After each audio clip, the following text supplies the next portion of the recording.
ఇక ఇక రోజు మనం చూస్తున్న వార్త, ఇక రోజు దాంట్లో మళ్ళీ ట్రంప్కి యుద్ధం ఒక ఆట అయింది.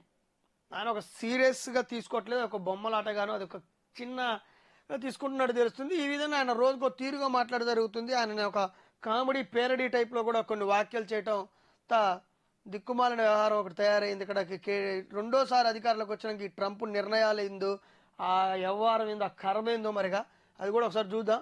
ఇరాన్ను నాశనం చేశాం, అన్ని విధాలుగా ఆ దేశాన్ని ఓడించాం, కార్గు ద్వీపంపై సరదా కోసం మళ్ళీ దాడి చేస్తాం అంటే ఇక దిక్కుమాలిన మాటలు ఎట్లా మాట్లాడుతుందో చూడండి ఒకసారి. ఒక కామెడీ, ఒక పేరడీ వ్యవహారంతో ఇటు ట్రంప్ మాట్లాడడం జరుగుతుంది. ఇక మరి ట్రంప్కి అడ్డు అదుపు లేకుండా పోయింది, అగ్ర దేశం అయింది. మరి అగ్రదేశ అధ్యక్షుడు పలు దేశాలకు స్ఫూర్తిదాయకంగా నిలవాల్సిన వ్యక్తి తీసుకుంటున్న మాత్రం ఘోరంగా ఉన్నాయి, అది చర్యలు మాత్రం ఘోరంగా ఉన్నాయి. మరి ఏం చేస్తుండు ట్రంప్ అంటే ఆయన సరదా కోసము అది కార్గు దీపంపై సరదా కోసం మళ్ళీ దాడి చేస్తామంట. సరదా కోసం కూడా దాడి చేస్తారు. అక్కడ ప్రజలు ఏంది, వాళ్ళ వ్యవహారం ఏంది, వాళ్ళ జీవన భృతి ఏంది, వాళ్ళ బతుకు తెరువు ఏంది చూడొద్దా? సరదా కోసం దాడి చేస్తామంట. ఈ దరిద్రుట మాట్లాడుతుండే అగ్రదేశ అధ్యక్షుడి గురించి ఇట్లా మాట్లాడకూడదు అర్థం కావట్లేదు. ఇక ఆ తర్వాత అమెరికా అధ్యక్షుడు డొనాల్డ్ ట్రంప్ ప్రకటన, హార్మోజ్ జలసంధిని వాడే దేశాలు అక్కడ తమ యుద్ధ నౌకలు పంపాలని పిలుపడ.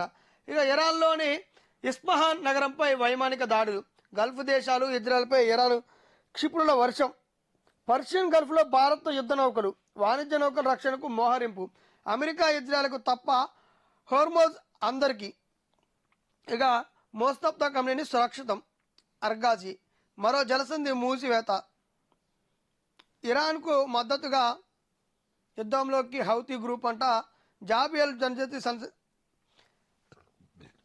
ఎల్ మందెబ్ జలసంధి దిగ్బంధించే యత్నం, అదే జరిగితే ప్రపంచ వాణిజ్యానికి ఇక ఘాతుకం. ఇక ఇక్కడ హార్మోజ్ జలసంధిని ఆల్రెడీ మూసేస్తే అటు ఇరాన్ మూసేసి ఇటు అమెరికా ఇజ్రాయెల్కి తప్ప భారత్ లాంటి మిత్ర దేశాలకు, ద్వైపాక్షిక దేశాలకు ఆ సంబంధాల దృష్ట్యా పర్మిషన్ ఇస్తుంటే ఇప్పుడు మళ్ళీ బాబ్ ఎల్ మందెబ్ జలసంధిని దిగ్బంధించే ప్రయత్నం కూడా చేస్తుందంట. మరి దీంతో ప్రపంచ దేశాలకు మాత్రం తీవ్రమైన ఇబ్బంది ఏర్పడే అవకాశం ఉంది. మరి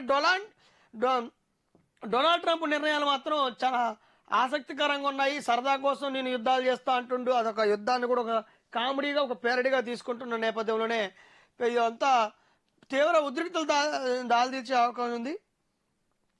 తీవ్ర ఉద్రిక్తలకు దారితీసే అవకాశం ఉన్న నేపథ్యంలోనే ఇటు మొస్తఫా ఖమేనీ సురక్షితంగా ఉండని అరాక్చి తెలిపింది. ఇక్కడే వస్తుంది. అటు ఖమేనీని చనిపోయిండు, ఆయన కొడుకు కూడా చనిపోయిండు అంటూ వార్తలు వచ్చిన నేపథ్యంలో ఖమేనీని కొడుకు ముప్తాజా బతికే ఉండంటూ కూడా ఆయనకు సురక్షితంగా ఉండంటూ కూడా ఒక వార్త వచ్చింది. దాంతోపాటు అటు ఇజ్రాయిల్ యొక్క ప్రధాని మేము ఆయన అధ్యక్షుడిని మేము చంపేసినాము, ఆయన చనిపోయిండు అంటూ కూడా అది వార్తలు వచ్చినాయి. ఇప్పుడు గతంలో ఆయన కనిపిస్తున్న వ్యక్తి నేతహ్యూ కాదు, నేతహ్యూది ఏతో క్రియేట్ చేసిన వీడియో అంటూ కూడా కొన్ని వార్తలు వస్తున్న నేపథ్యంలో దానికి నేతహ్యూ కూడా ఒక క్లారిటీ ఇవ్వడం జరిగింది. నేను ఒక కాఫీ షాప్లో కాఫీ తాక్కుంటూ కూడా ఆయన మాట్లాడడం జరిగింది, నేను బతికే ఉన్నానంటూ కూడా చెప్పడం జరిగింది. మొత్తానికి ఇక్కడ నేతహ్యూ బతికే ఉన్నట్టు వార్తలు వచ్చినాయి. ఆయనకి ఒక వీడియోలో తన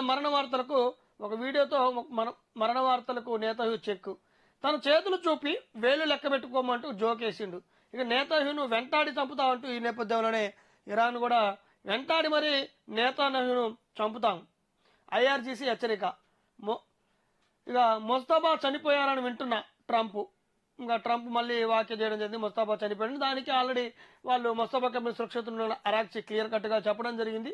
మొత్తానికి ఇది ఇరాన్ యుద్ధము, ఇజ్రాయెల్ యుద్ధం అమెరికా పేరడీగా, కామెడీగా తీసుకున్నట్టు కూడా తెలుస్తుంది. అక్కడ ఒక నేను సరదా కోసం కూడా యుద్ధాలు చేస్తా అంటూ కూడా అటు ట్రంప్ మాట్లాడడం జరుగుతుంది. రెండోసారి అధికారం ఎప్పుడైతే చేపట్టిండో అప్పటి నుంచి కూడా ఆయన నిర్ణయాలు కొద్దిగా వింతగా ఉన్నాయి. ఇటు ప్రపంచ దేశాలపై ఎంత భారం పడుతుంది, అసలు అమెరికా మీద ఎంత భారం పడుతుందో కూడా ఇటు ట్రంప్ ఆలోచించుకునే దిశకు కూడా అడుగులేయాలి. యుద్ధాన్ని ఇక్కడతో ఆలోచించుకొని ముగిస్తే బాగుంటుందని కూడా చెప్పొచ్చు. నేను చచ్చిపోయానంటూ వచ్చిన వార్తలు అంటే ఆయన చచ్చిపోయానంటూ వచ్చినటువంటి ఇజ్రాయెల్ యొక్క అధ్యక్షుడు చచ్చిపోయాడంటూ వచ్చిన వార్తలకు కూడా ఆయన ఒక వీడియోతో క్లియర్ కట్గా ఇవ్వడం జరిగింది. ఇప్పుడు ఇంతతో ఒక నేతహ్యూ బతికే ఉండంటూ కూడా వార్తలు వస్తున్నాయి. మొత్తానికి అక్కడితో ప్రపంచంలో రెండు దేశాల మధ్య యుద్ధం, అది గల్ఫ్ దేశాలకు పాకి ఇది ప్రపంచ వాణిజ్యాలపై కూడా పడుతుంది.